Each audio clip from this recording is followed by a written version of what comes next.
I tried monk mode for 30 days. Here's what happened to my focus and motivation. My brain felt like a web browser with 100 tabs open, all of them auto-playing different videos. I was constantly busy but rarely productive. I'd sit down to work, only to find myself 30 minutes later scrolling through an endless feed, with no memory of how I got there. I was drowning in digital noise, and I knew I needed a hard reset. So I decided to do something drastic. I went into monk mode for 30 days. What is monk mode, and why I did it? Monk mode isn't a scientifically defined term, but a user-created protocol for intense self-improvement. The core idea is simple. For a set period, you eliminate all distractions and dedicate yourself with monastic focus to a few key goals. It's a purposeful period of immersion and isolation. My goal wasn't just to get more work done, it was to reclaim my brain. I wanted to see if I could reset my dopamine baseline, sharpen my focus, and find out what I was truly capable of without the constant pull of distraction. The promised benefits. What I was chasing: the online profits of monk mode promise a near superhuman transformation. I was skeptical but hopeful for a taste of the following: laser-like focus, the ability to work on a single task for hours without feeling the itch to switch.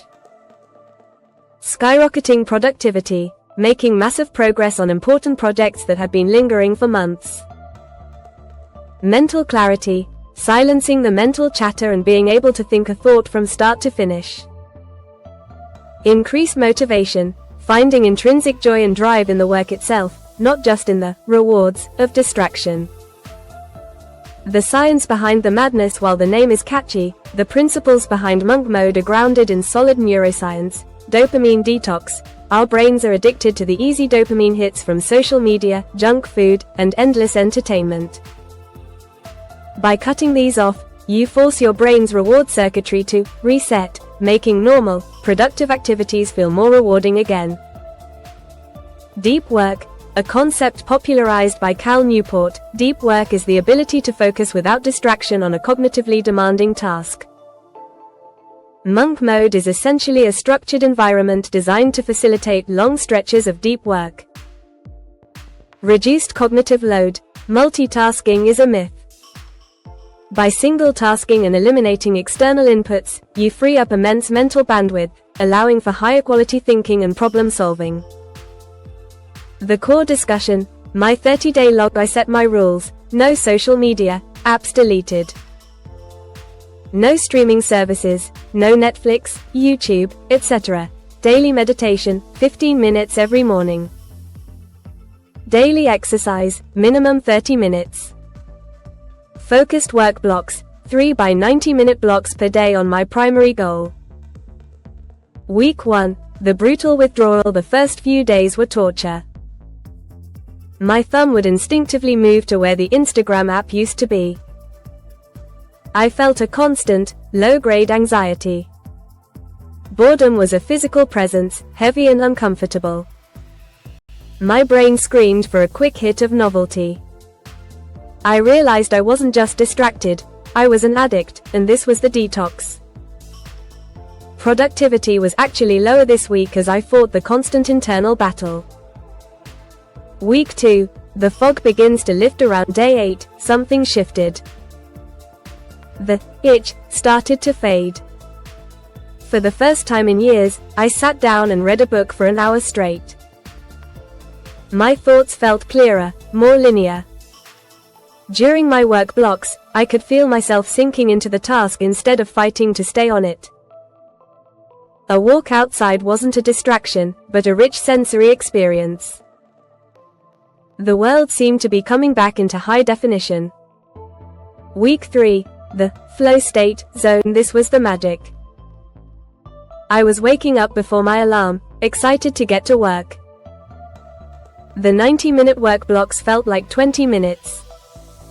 I was experiencing deep, effortless flow states daily. I accomplished more on a single project in this 1 week than I had in the previous 3 months. My motivation was no longer something I had to hunt for. it was a wellspring that was just there. I discovered that true satisfaction doesn't come from consuming, but from creating. Week 4. Planning for re-entry. The end was in sight, and I felt a strange mix of relief and fear. I didn't want to go back to the way I was. This week was about strategizing. I realized I didn't miss the endless scrolling, but I did miss connecting with certain friends. I decided I would reintroduce technology, but as a tool, not a pacifier. Social media would be checked once a day, on my desktop, for a limited time. I was no longer a passive consumer. I was becoming an intentional user. Conclusion. My key takeaways: 30 days in a self-imposed digital monastery changed more than just my work habits. It rewired my brain. Here are my biggest lessons. Boredom is a gateway, not a wall. Pushing through boredom is where creativity and deep thought are born. We are so afraid of it, but it's a necessary catalyst. Motivation doesn't precede action, it follows it. I spent years waiting to feel motivated. I learned that the only way to get motivated is to start, and the feeling will catch up. The digital world is 99% noise. Most of what we consume online is irrelevant, unhelpful, and designed to steal our attention for profit. Life is quieter and clearer without it. My brain's capacity was vastly underestimated. I was capable of so much more than I gave myself credit for. My brain wasn't broken, it was just overstimulated.